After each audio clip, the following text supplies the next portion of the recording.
Hello.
Hi, everyone. Just another quick reminder to hop in. We will probably hold up for 1 more minute and then we'll go ahead and get started, but feel free to go ahead and introduce yourself in the chat.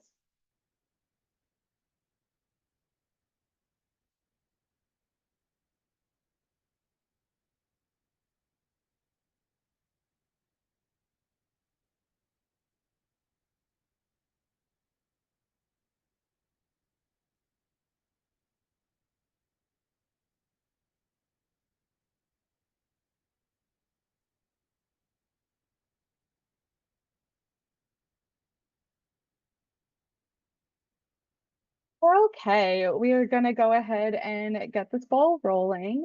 Welcome everyone to another in our Countdown to NTI, a National Training Institute webinar series. Today's topic will be recognizing and responding to elder abuse in tribal communities. A couple housekeeping notes before we go ahead and get started. This webinar is being recorded. If you're having any technical issues, please use the chat to send a private message to Dash Coleman. There will be attendance certificates available. However, that is only upon completion of our NTI webinar evaluation. You can find the link there. We will also drop it in the chat at the end of the webinar, and you will find it in the webinar follow-up email as well. Live captioning is always available for those who need it. You can go down into the control bar at the bottom and click Show Captions in order to enable those.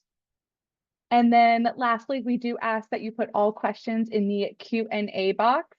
Questions will be answered at the end of the presentation. And just repeating that, please put them in the Q&A box. We will not be checking the chat box for questions. And as we mentioned, this webinar is a part of our Countdown to NTI webinar series, and we'd be remiss if we didn't ask you to join us at the 2025 National Training Institute.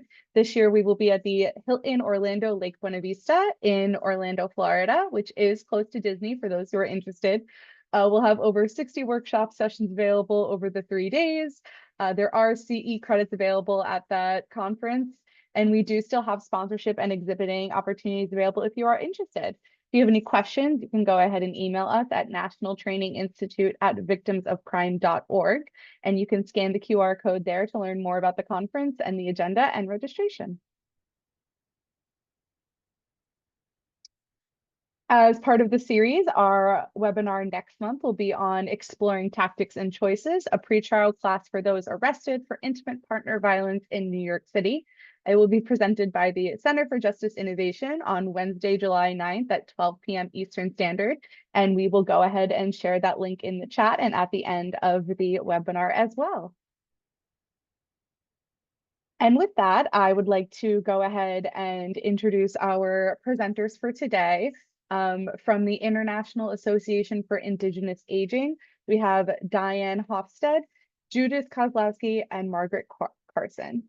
And I'm going to go ahead and let them take it from here.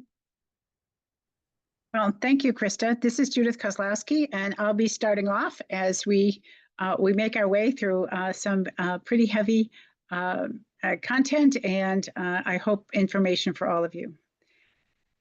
Next. Oops. We're going to move to, there we go. That's me. Just a quick bio for me. I've been in the elder justice field for about 30 plus years. I work as a consultant for IA Squared and have worked, and I'm working there on issues having to do with jurisdictional issues in dealing with elders, and tribal and state and federal issues around jurisdictional issues, as well as I work a lot in financial exploitation of older adults, but we are all working together on many things that you will hear. One of the things I just want to caution is because we're discussing issues of abuse and violence and elder abuse and domestic violence, those are all issues that can be very difficult to hear about, and sometimes it's they can be triggers for people unknown to us, members of our audience. So if you're finding any of this conversation difficult for any way, please take care of yourself by any means you feel is appropriate. It can be, coloring, scrolling, drawing. You might leave for a little bit. You might do whatever you need to do. If there's some strong reaction that you need and you think you might need some help with that, please call Strong Hearts, the Native Helpline. It's safe, anonymous, and confidential, and is specifically for Native Americans, Alaska Natives. It offers culturally appropriate support and advocacy. Next. So who are we and what drives us? Next. So this is a little glimpse of some of the people that we serve. We focus our attention on serving elders in tribal communities and villages in Alaska, and looking at the elders, the needs of the elders, and particularly around issues of elder abuse. Next. So what is IA Squared? Well, it was launched in 2002 by Bill Benson and Dave Baldridge, who some of you may know. The organization began its 20-year history by making significant policy and practical contributions in the field of American Indian and Alaska Native elder abuse and elder well-being, topics that still command and need more significant national attention. Under their leadership, IA Squared has continued to be innovative, and it has a strong leadership role in aging advocacy today, especially for Alaska Natives and American Indian elders. So what are the things that we do? One of the things we are dedicated to doing is to ensure that appropriate and quality, that culturally appropriate and quality services are available for Indigenous elders, to expand the opportunities for elders' involvement in environmental community participation and health maintenance, as well as being part of their own health and in controlling their own health and their own wealth in ways that are appropriate for the cultures, and to enhance the protection and the rights of elders, including the freedom from abuse and neglect, and to live a safe and long life. We also are dedicated to educating the public, policymakers, and practitioners about the status of Indigenous elders and to improve the status of older people worldwide, especially the Indigenous populations. Next. So here's a little picture from our website. You see that it says, and we are embracing the cultural and spiritual values of the communities in which we work. And you can see as you look through our website, many of the resources that we have, but we'll take a look at some of those now. Next. So where are the areas in which we work? We do a lot of work in the brain health area, where we look at brain health, especially as it is impacts older natives. We also have a wonderful project, a wandering project, which we've completed and have worked with and now working with various both tribes and law enforcement on the issues of wandering, especially for elders who may have some limited capacity. We do work in caregiving. We've done work around vaccines, and you can take a look at all of our initiatives if you go to our website. And we are the Elder Justice Team, who you'll be hearing from today, where we cover all kinds of areas, most of which you'll hear about today. And we also work in the area of long-term supports and services for Native elders. Next. I'm going to introduce you now to Diane Hofstedt, who will take it over, and we'll start the our journey on more of IA squared. Next, Diane. Thanks, Judith. Yeah, I'd like to introduce myself. My name is Diane Hofstedt. I'm a Bad River Band tribal member from Wisconsin. Currently I'm a contracted tribal APS specialist for the state of Wisconsin. But I have many years in tribal justice initiatives, working with elders in the correctional system, helping them with various opportunities in terms of employment, housing, and especially in harm reduction. Next. So I'm going to talk today a little bit about elder abuse in tribal communities. So let's start out with the types of disrespect. And I'll explain the word disrespect as well. But we have many. There's physical, and I'm sure, you know, I'm speaking to the choir here. Everybody who's in attendance, you know, we have many. But according to I'm going to give some statistics here. According to the National Center of Elder Abuse, there's an estimated that for every one case of reported elder abuse, neglect, exploitation, or self-neglect, and I'm going to highlight that word right now, along with spiritual abuse, because I'm going to talk about that in a minute. But there's about, with every one case, 5 more cases go unreported. So that's a national statistic, but very alarming to hear. And during the pandemic, it was 1 in 10, post-pandemic 1 in 5, and it's older adults over the age of 60. But I also want to talk a little bit about the higher prevalence of neglect by a caregiver. That kind of was the #1 statistic. But we have to remember that caregiver can be a family relative or friend.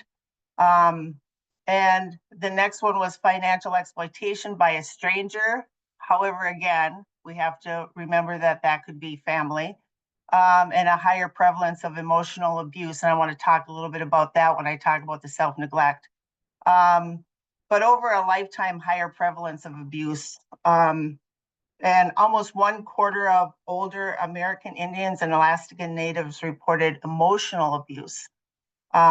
Lower support, social support was a significant factor in elder abuse. And if I'm looking around, I just want to explain, I'm operating off of many screens here and I have notes everywhere. So just with that in a little bit of perspective if I'm looking all over. But yeah, so remember in tribal communities, 80% are immediate family members, and that's where the report of, you know, wrongdoers and abuse and neglect comes into play. Next, I'm going to talk a little bit about words on my next slide. So I'm going to give some definitions of for this presentation, and I started giving this presentation about 1.5 years ago, changing up the way I feel words matter when we are working with elders in tribal communities. We have to be very cognizant in their environment and be respectful of using certain words and the way that we interact with our elders. So when we say instead of abuse, disrespected would be better because it's not as harsh of a word as abuse or abuser. And then when we talk about abuser, we want to maybe say wrongdoer in replace of that, because that word is not as strong as, you know, identifying somebody that they may be related to as a perpetrator. So we want to use the word wrongdoer. And I just want to point out also that when we're working with our elders, we want to be very cognizant of if we're going in for a further story from them. So instead of investigation, we might want to say, can you share your story with me? Or I'd appreciate it if you share your story with me instead of using the word investigate. Also, bothering. you know, instead of who abused or neglected you, maybe use the word bothering. That seems to be a less harsher word to use. And the language that we project to elders when we want to get the story about what happens, we have to make it, you know, even though this is a hard topic, we need to make it as comfortable as possible. And that may also be, you know, you're in their environment, accept a cup of coffee, accept a glass of water, make it comfortable for them to be able to talk to you and share their story about what happened. Words matter, and environment and approach matters. Next slide. I want to talk, like I said, a little bit about spiritual abuse. This is prayers against you or their family. Again, maybe the caregiver or the persons that's taking care of them is not letting them go to ceremony or powwow, maybe taking their sacred pieces that they pray with, you know, that kind of thing, restricting them from honoring their spirit or tribal beliefs. I also want to say that, you know, listening to them about their spiritual and beliefs are in many ways a story that they're telling about their health and wellness. You know, it could be their mental health, not letting them practice using their medicine, you know, instead of Western medicine, because that's their belief. So spiritual abuse can be a lot of things, and you really have to keep your eyes and your ears open about such things. Next slide. So I want to highlight this a little bit. So who commits elder disrespect? So when we look at this, we think, you know, caregivers, a person with a special relationship, family member, adult children, grandchildren, spouses. Those are all people that can be disrespectful to this elder, which may lead to, you know, after a story that, you know, it needs to be reported. We need to work with our APS partner and our maybe tribal police, and we need to get it reported. But on the flip side of this, these people are also the people that might spot self-neglect, and we can't, you know, disregard that, because one of the types of disrespect with an elder can be self-neglect, and there's many reasons why they self-neglect, but these people are also people that could identify that in a tribal elder's home, and which needs, you know, maybe they just need a resource.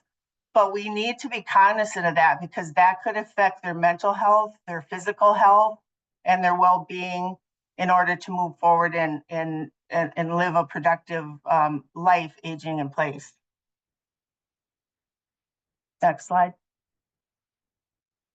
So where does the elder abuse occur? It can occur in many places. Statistically, homes was the #1 spot, but it can appear in, you know, private places, public places, and financial institutes with their bank accounts.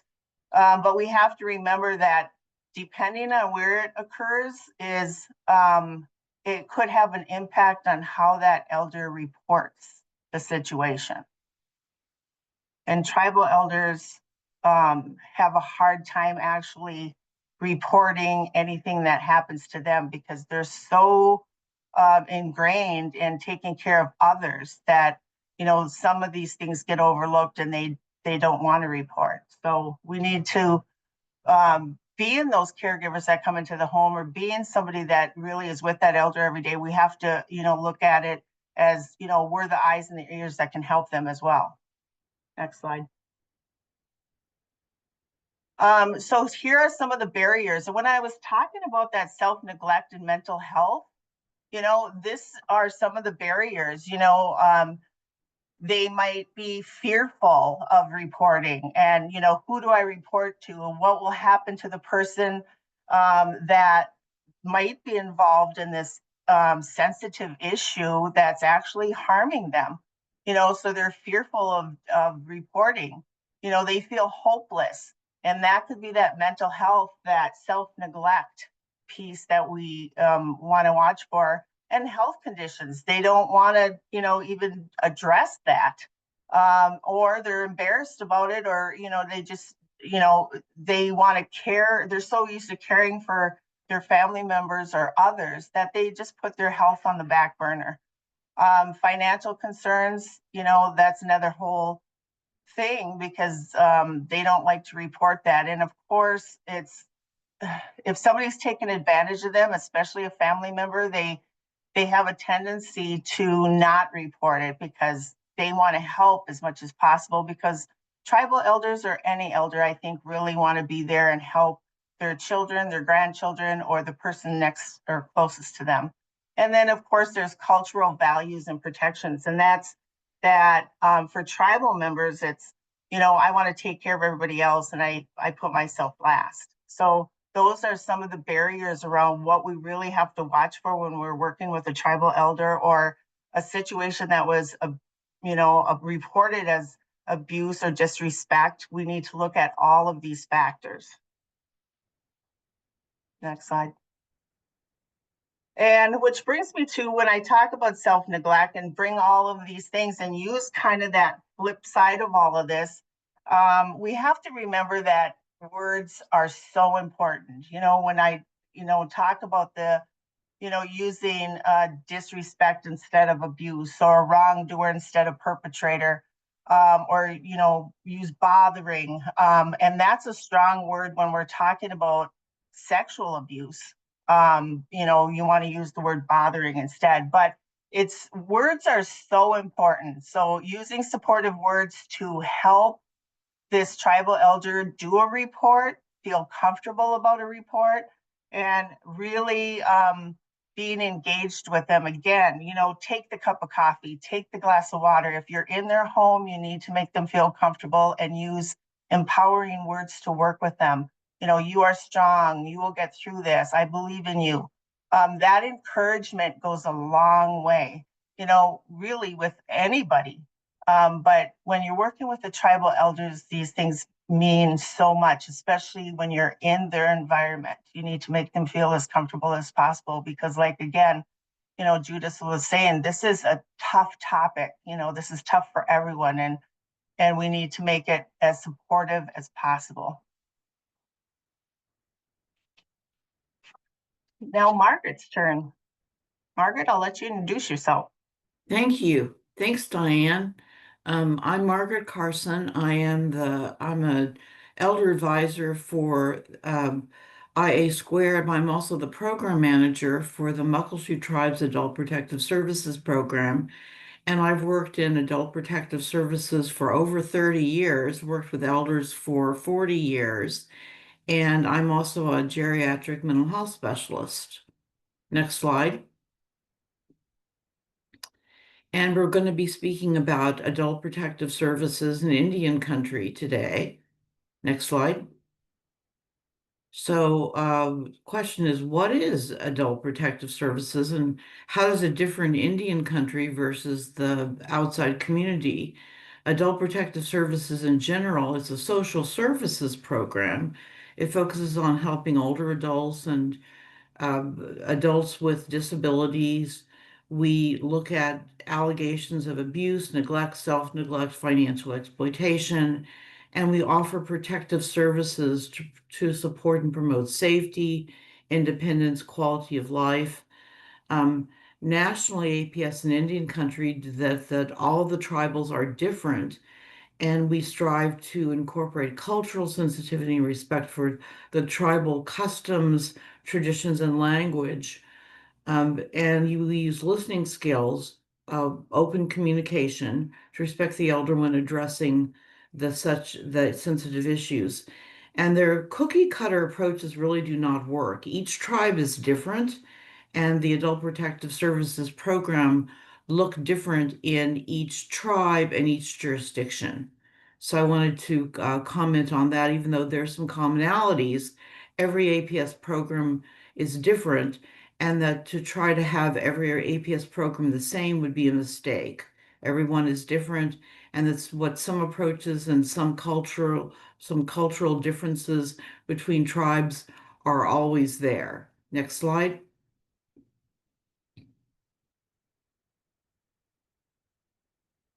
So there's eligibility that are different uh, between, say, state services and tribal nations. For instance, in my own community, we define an elder as somebody that's over 50 years of age. Well, in some tribes, the elder is used only as a term of respect, so that even the term of adult or elder would be different between tribes. The elder abuse codes are different. Some tribes do have elder abuse codes for protecting elders, some do not. Um, the presence of an elder abuse code with a tribal system can influence the eligibility. Then there's the state eligibility requirements, and the state eligibility requirements are different between, for instance, here in Washington State, an elder is described by the state as being somebody over 60 with some kind of a functional disability. And then to be served, they would either need in-home services or a guardian or have a developmental disability. Where with our tribal eligibility, a vulnerable adult is anyone with a functional disability, and that anyone over 50, even if they don't have a functional disability, would be served. So it's much broader here. There are some differences that are in effect because of the cultural differences. There's just some philosophical differences, sometimes in Indian country, and serving elders that are different than the outside community. It's really important that there's a collaboration between tribal nations and states in order to maximize the services and also to make sure that the tribal nations and the states worked collaboratively and cooperatively together. So it's important to reach out and to develop some kind of a relationship and some kind of a process for referring and sharing information back and forth. Next slide. And when you're working with a tribal elder, if you come across an elder either with state or with the tribe, it's always important to find out um, what tribe they're enrolled with or they're connected to, because that would make a difference. Not every tribe is the same, and even if someone is in a particular tribal jurisdiction, they may have another tribe that might be assisting them. Obtain the permission before contacting the tribe or tribal representative, and then review to see if there's any MOUs, memorandums of understanding, or cooperative agreements, as there may already be some procedures in place or contact persons to contact in the outside community. So who's considered an elder? I talked about this a little bit previously. Although the age 60 has been the standard age in which individuals are considered elderly in the outside community, there's no such consensus in Indian country. Um, Medicare and Social Security are 65. That changes from, it's changing now even about who's eligible for benefits.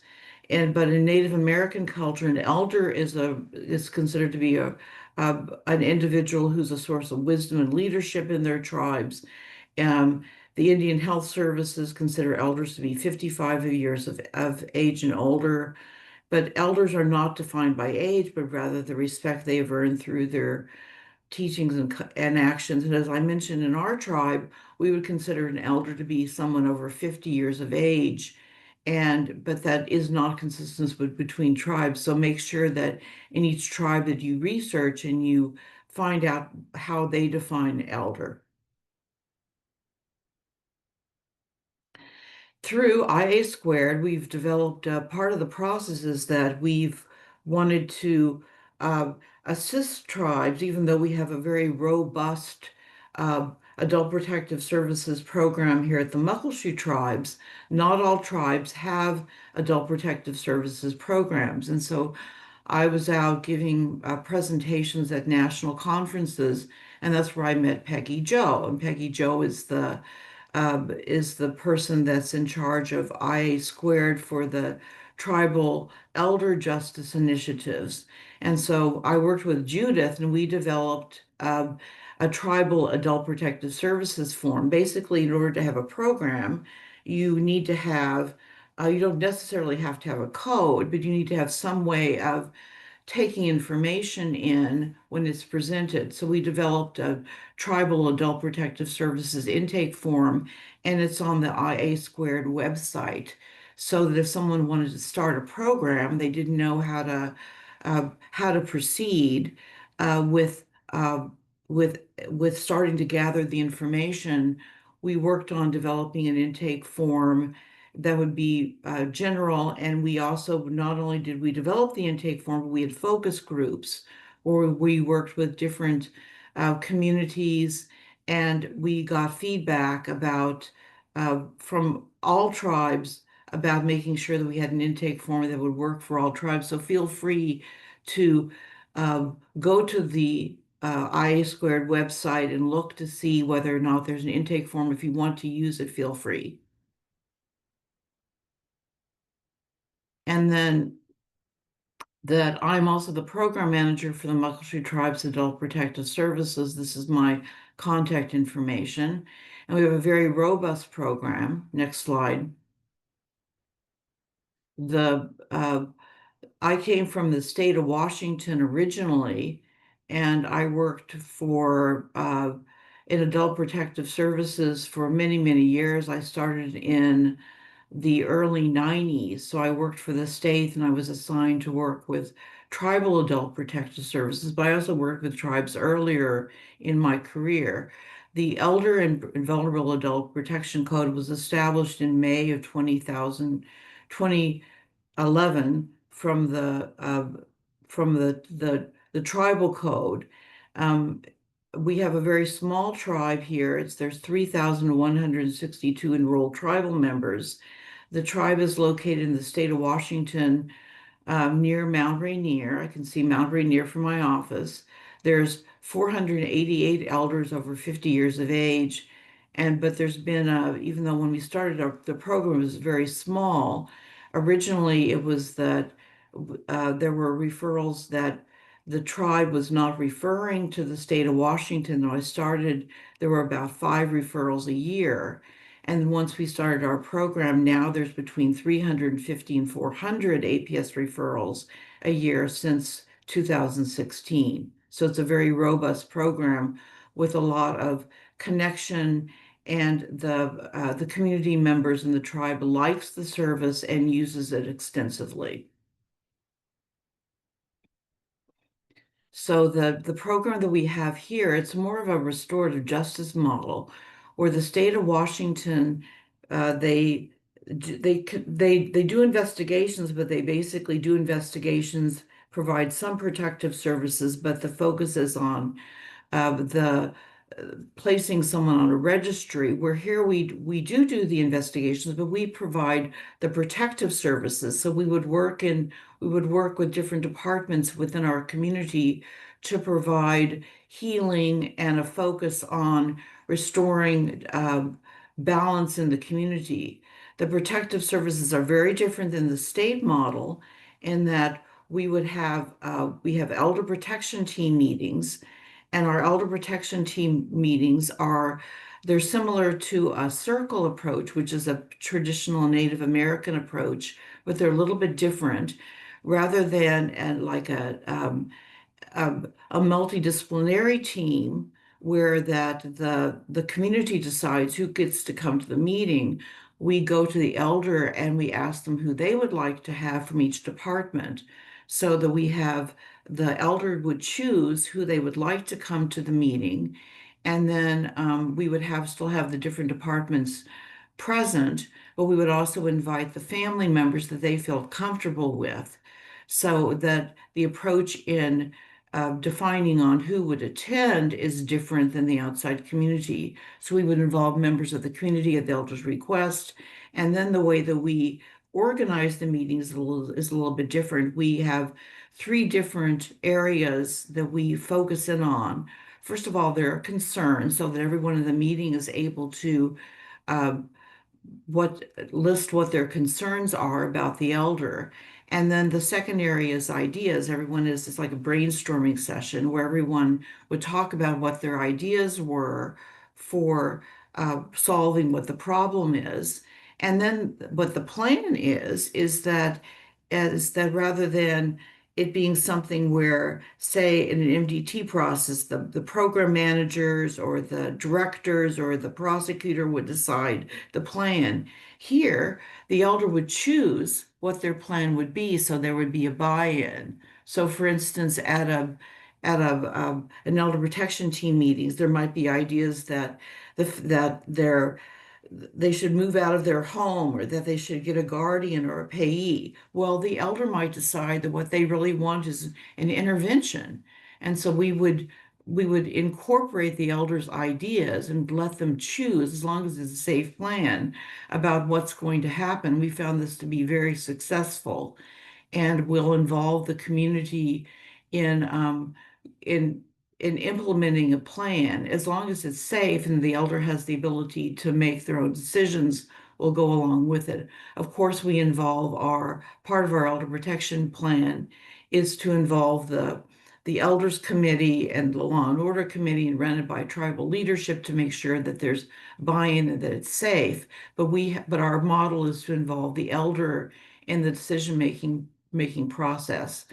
If an elder lacks the ability to make their own decisions, then we would get the surrogate decision makers involved, the guardian or power of attorney, in those instances. But if the elder is capable of making their own decisions, we would include them in the process, and that they would basically get to make the decisions about what happens with their plan. Next slide. So a lot of the adult protective services, some of the things that we do that are different from the outside community is we do a lot of protection orders and restitutions. We currently do probably about 50 protection orders a year, which is very different from the outside community, and that we use the protection orders as a model for restorative justice, so that an elder would choose to get a protection order, but that the idea would be that we would do an intervention, and that the protection order would be, as Diane mentioned, that most of the instances of elder abuse are connected with the member's family.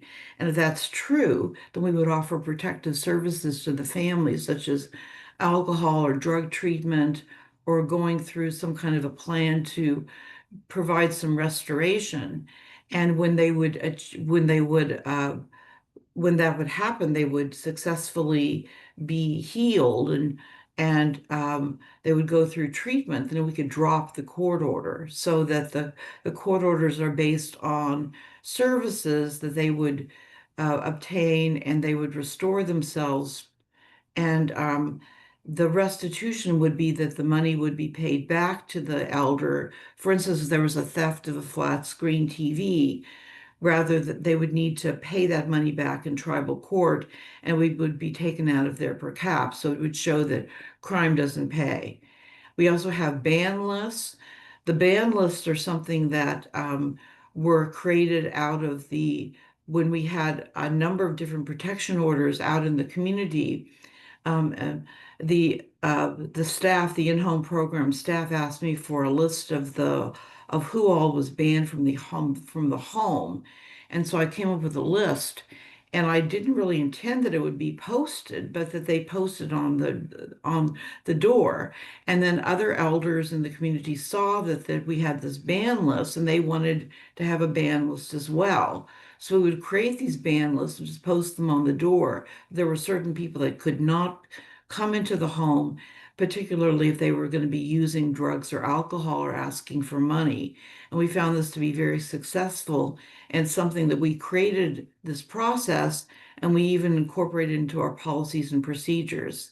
So we have a list of people that are banned from the home. And I even got a call that this is actually honored. It's something that wouldn't work in every community, but it works in ours. It was something that was an organic intervention, not something that I invented, but something that the community developed and asked to happen based on need. The other thing that we do in our family meetings or in our elder protection meetings is that we would develop house rules and interventions. And so I might go into a home and after the elder protection team meeting, we would develop the house rules and interventions. I might go into the home and uh, provide the house rules and give that to the people that are living in the home. Different interventions that we could be done, like would be um, to have behavioral health come with us, to provide uh, alcohol and drug treatments. They didn't get the alcohol and drug treatment. We can move to a protection order, but we could offer the less restrictive of having the person get some assistance for what the problems would be. Typically, the house rules are something like um, would participate in chores as assigned, would not be using any drugs or alcohol in the home, would either be in need and treatment or somehow be have a job or be in school.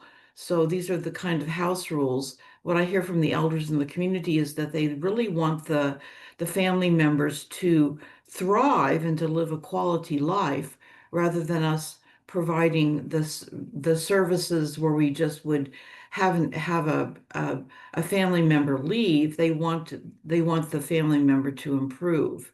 And so that's what the house rules and interventions are about. It's a part of our restorative justice model. We do payees, so sometimes we would, if the person would not be able to um, take care of their own finances, we can get an outside person to assist, either a community member or an agency. We typically try to go with our own internal resources before going to the outside community. We work with treatment and collaboration. We have a very robust in-home program, which would include 24-hour care. And we have weekly meetings with the in-home program to work on, to do the collaboration on making sure that we do a good wraparound service and we collaborate between departments. We would also have we have our own health and wellness center. We have a number of different departments, including our own behavioral health department and alcohol and drug treatment. We provide services within the tribe and community possible. We have our own elders program. We have our delivery. We have the Family Resource Center. We have programs where we would develop where someone could get money for having a disability. So we have a number of different robust programs are here, but we provide the services within the tribe and the community if possible. The we don't, we have our own robust adult protective services program. So even though we have collaboration with the state of Washington, we would refer, we have between, as I said, between 350 and 400 referrals a year. And I might refer 5 out to the state of Washington for a particular reason or another. But we would provide most of the intervention and the services here at the tribe if needed. Next slide. We also have our elder abuse hotline. The hotline was established through a grant through the Department of Justice in 2017. We recruit elders to staff the hotline. We offer after hours to provide emotional support. When we did our survey, we asked what was the need in the community, and they decided that they needed emotional support after hours. And at that point, our after hour services were basically calling police dispatch. And although that I'm not saying that they did a bad job, but they just didn't provide emotional support. So we have collaborative approaches in making referrals to tribal departments. We also monitor our existing protection orders. We have our enhanced services too, including outreach to assist with bank or identity theft. Next slide. So a big part in providing services in Indian country is we have trust issues because of the historical trauma, which particularly includes in connecting with the police. Well, although we have mandated reporting, people would not report to us if they didn't feel comfortable with us. So we assist with the police reports And it's very important. I have the workers who work for us. I have staff. I have um, 3 elder outreach aides that work with the hotline, and then I have 2 APS workers and APS nurse. And I have them stay with the elder when we're making the police reports to make sure that there's some support. I think that I provided enough information. So I'm going to skip through the next part. So next slide. And we'll go on to Judith. Thank you, Margaret. I think the one things I just want to stress too for everyone, because I've noticed some of the comments in the chat. When we do our work at IA², we're keenly aware that every tribe is different.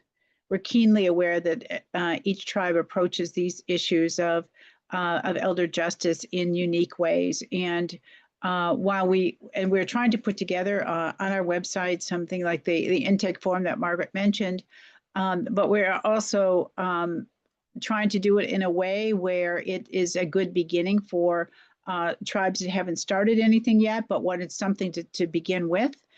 Certainly, we understand that anything that we post there we deliberately made it both easy to fill it in and easy to edit for each tribal need. So I just want to stress that, because I know especially working in Indigenous communities, they are unique. And one of the things I love about the work that we do is understanding that uniqueness. Next slide, please. So we're going to whiz through some of these things, but we're just want to discuss some things for professionals coming from all different perspectives and looking at this issue through different lenses, because there are different roles and responsibilities for not only APS, but also looking at just protection of elders in general. And each of these jurisdictions, the city, the county, the state, tribal jurisdictions, and federal jurisdictions have different ways and different lenses of looking at this. And when there is an opportunity and it's appropriate to collaborate, it makes sense. As I mentioned earlier, I'm the person who's doing most of the work on our jurisdictional difficulties and working through all of the puzzles that exist in each of the state laws and county and federal laws, as well as respecting tribal sovereignty to be able to know when it's appropriate to keep everything in the tribe, and when there's the moments when reaching out might be appropriate too. Next. We'll just talk briefly about talking with older tribal members. Next. So one of the things that we discuss and certainly work with a lot in IA² is the issue of dementia, but is a decline in a mental ability severe enough to interfere with daily life. We call these activities of daily living, and usually 2 of the following are part of the decline of an elder. One is memory issues. Sometimes it's an ability to focus or to pay attention. Often there are communication and language issues where it becomes difficult to express oneself or to have difficulty even pronouncing one's native language. There are issues about reasoning and judgment, and also often visual perceptions. So those are things to keep aware of as you're talking to to elders, to be able to understand where that person may be coming from. Next. So I think we went through some of these a little bit earlier, but even though there are over 5 million older adults in the United States that are over 65 and have dementia, over 90% of older adults have experienced some kind of traumatic event in their lifetime. And we think generally in working with tribal elders about, the trauma of boarding schools, of migration, of all the things that have happened there. But also it's important to remember that many Native Americans served in the military, and that activity can also cause all sorts of trauma and may be enhanced because of the historical trauma of the Native tribes. So what affects, sometimes trauma can be confused with dementia, but here are some of the things to consider when dealing with trauma. Often an elder will be confused as to the state of what is safe and what is dangerous. Often trouble focusing or concentrating, difficulty imagining the future, and difficulty trusting others. And I know that we've talked about trust a lot, but the trusting issue can come from many different places. It doesn't necessarily come from one place. The more you talk to an older adult, it's really important, if you can, to figure out where the distrust may be coming from in that person's life. Next. So here are some effective steps for effective listening. Be attentive but relaxed. Keep an open mind. Face the person while they're talking, but be sure to have that person's permission to make eye contact and permission to speak with a person that directly. Listen to the words and try to picture what the speaker is saying, especially when it may be difficult to speak clearly. Try not to interrupt or impose your solutions. Sometimes I find often people try to finish somebody else's sentence. I know it may be, it's important to have the patience to let the elder finish what the person is saying and wait for the person to pause before asking any clarifying questions. It's also really important to have feedback for the elder speaking to you. So ask questions to ensure that you are understanding what's being said and try to make sure that you feel what the speaker is feeling. And give the elder regular feedback. And communicating through that feedback that you are hearing what is being said, that you are feeling what is being said. And of course, probably for me, one of the most important things to do is to pay attention to what isn't being said and pay attention to the nonverbal cues. How is the person sitting? How is the person reacting? What are the facial expressions? What are hand expressions? How is that person carrying his or her body to be able to communicate to you often times of stress or discomfort? Next slide, please. So here's some active listening for, whoops, okay, well, one of the things I just want to mention too is that there's often a reluctance to tell stories, so that could be due to embarrassment or family connections. And sometimes in meeting with elders, you can often see a photograph or an object that can begin to set the stage to begin to build trust and have that person tell you about that item or the photograph or something to get off to begin to build trust.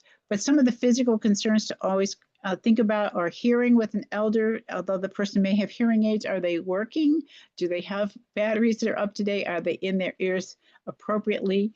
Also ambulation, if there are issues about how to, of ambulation, to know what those are.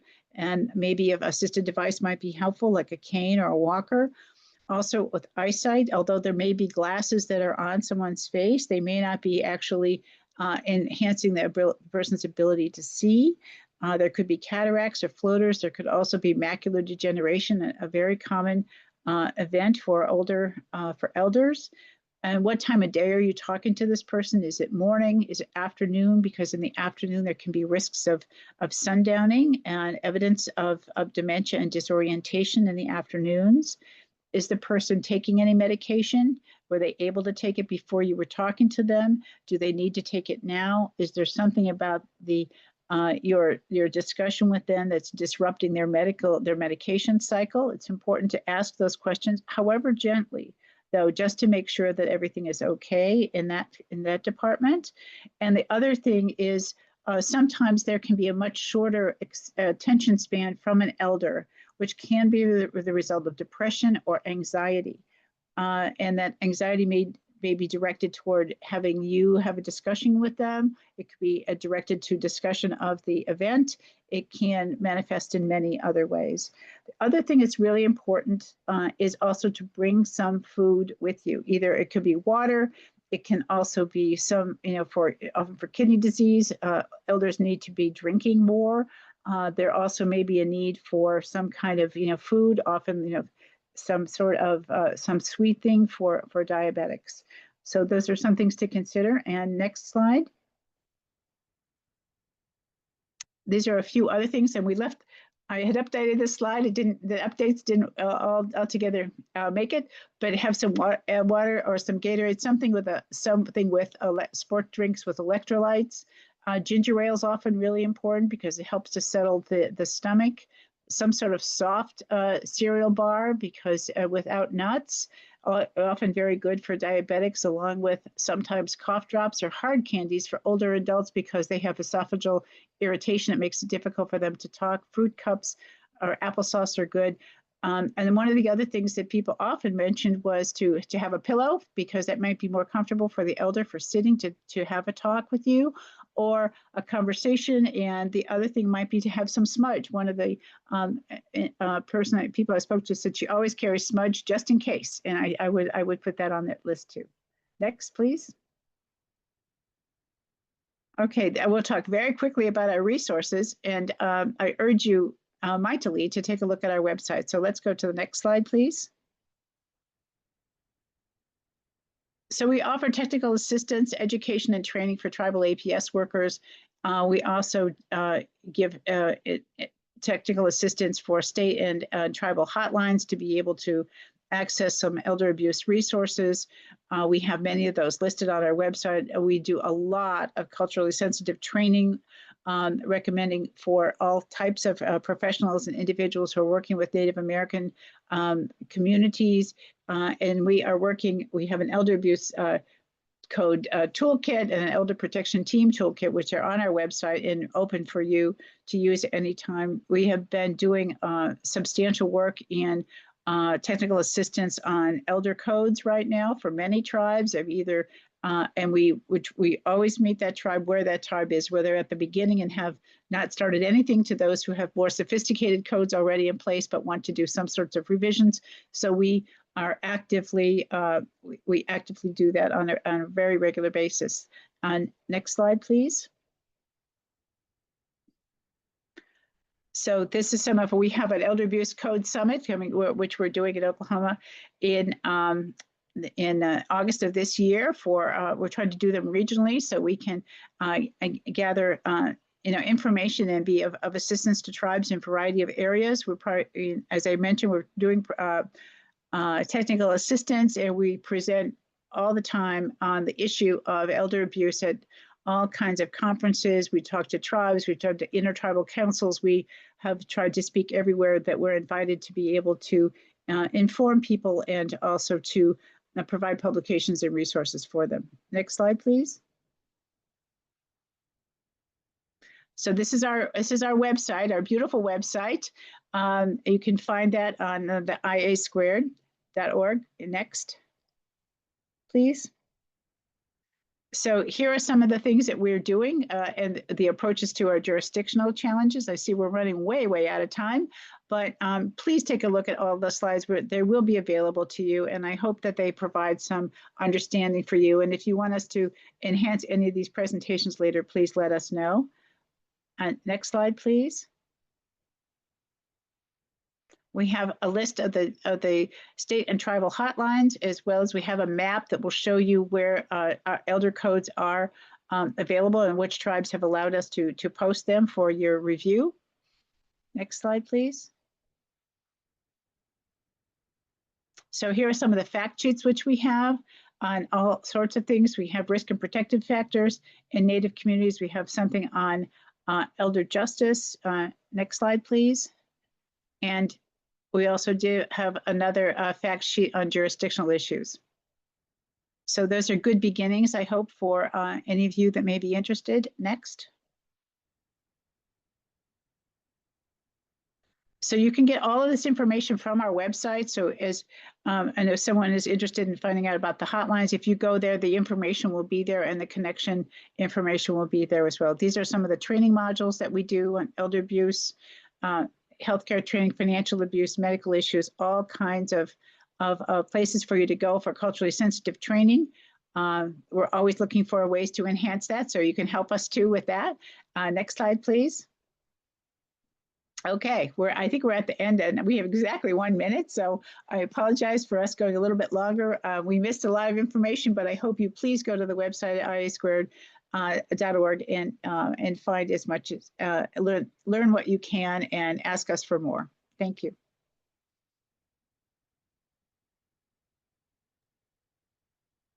And I would just like to pop in again real quick to thank all of our lovely presenters today and for all the information that was shared. If you do have any questions, their contact information will be available in the follow-up email that is sent by the end of the week. So please feel free to direct them that way. And we will also be sending along the slides, the recording, and as a reminder, we would love for you to fill out the evaluation so you can get your attendance certificate as well. So thank you all again so much, and we hope to see you next month.